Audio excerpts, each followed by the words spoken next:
رب ذوالجلال کے نام سے شروع کرتا ہوں جو کہ دلوں کے راز بخوبی جانتا ہے۔ ناظرین کرام، آج کی ہماری ویڈیو کا موضوع ہے حضرت یونس علیہ السلام اور قرآن اندازی۔ ناظرین کرام، اگر آپ پہلی مرتبہ ہمارے چینل کا وزٹ کر رہے ہیں تو پہلے سبسکرائب کر لیں اور بیل کے آئیکن کو پریس کر لیں۔ حضرت سیدنا یونس علیہ السلام کو اللہ پاک نے شہر نینوا کے باشندوں کی ہدایت کے لیے رسول بنا کر بھیجا تھا۔ نینوا یہ موصل کے علاقے کا ایک بہت بڑا شہر تھا۔ یہاں کے لوگ بت پرستی کیا کرتے تھے۔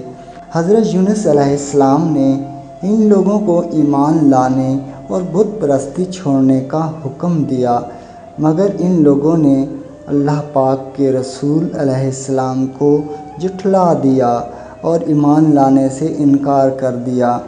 حضرت سیدنا یونس علیہ السلام نے انہیں خبر دی کہ تم لوگوں پر عنقریب عذاب آنے والا ہے۔ یہ سن کر شہر کے لوگوں نے آپس میں مشورہ کیا کہ حضرت سیدنا یونس علیہ السلام نے کبھی کوئی جھوٹی بات نہیں کی، اس لیے دیکھو کہ اگر وہ رات کو اس شہر میں رہیں جب تو سمجھ لو کہ کوئی خطرہ نہیں ہے، اور اگر انہوں نے اس شہر میں رات نہ گزاری تو یقین کر لینا چاہیے کہ ضرور عذاب آئے گا۔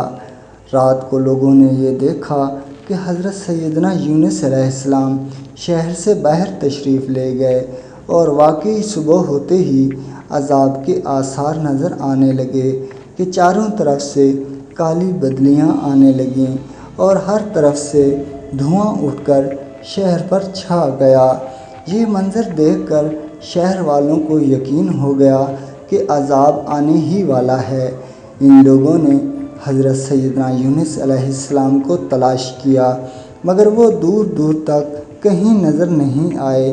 اب شہر والوں کو اور زیادہ خطرہ اور اندیشہ ہو گیا، چنانچہ شہر کے تمام لوگ خوف خداوندی سے کانپ اٹھے، اور سب کے سب عورتوں، بچوں، بلکہ اپنے مویشیوں، بھیڑ بکریوں کو ساتھ لے کر اور پھٹے پرانے کپڑے پہن کر روتے ہوئے جنگل میں نکل گئے، اور رو رو کر سچے دل سے حضرت یونس علیہ السلام پر ایمان لینے کا اقرار و اعلان کرنے لگے۔ شوہر بیوی سے اور مائیں بچوں سے الگ ہو کر سب کے سب توبہ و استغفار میں مشغول ہو گئے، اور دربار رب باری تعالیٰ میں گڑ گڑا کر گریہ زاری کرنے لگے اور رو رو کر دعائیں مانگنے لگے۔ جتنی حق تلفیاں ہوئی تھیں سب کی آپس میں معافی تلافی کرنے لگے۔ غرض سچی توبہ کر کے خدائے پاک سے یہ عہد کر لیا کہ حضرت سیدنا یونس علیہ السلام جو کچھ پیغام لائے ہیں ہم ان پر سچے دل سے ایمان لائے۔ اللہ کریم کو شہر والوں کی بے قراری اور مخلصانہ گریہ زاری یعنی رونے دھونے پر رحم آیا اور عذاب اٹھا لیا گیا۔ دھواں اور عذاب کی بدلیاں دور ہو گئیں، اور تمام لوگ پھر شہر میں آ کر امن و آرام کے ساتھ رہنے لگے۔ ناظرین کرام، ہمیں اس واقعہ سے اللہ تعالیٰ سمجھنے کی توفیق عطا فرمائے، آمین۔ ہمارے چینل کو سبسکرائب کریں اور ویڈیو کو لائک کریں۔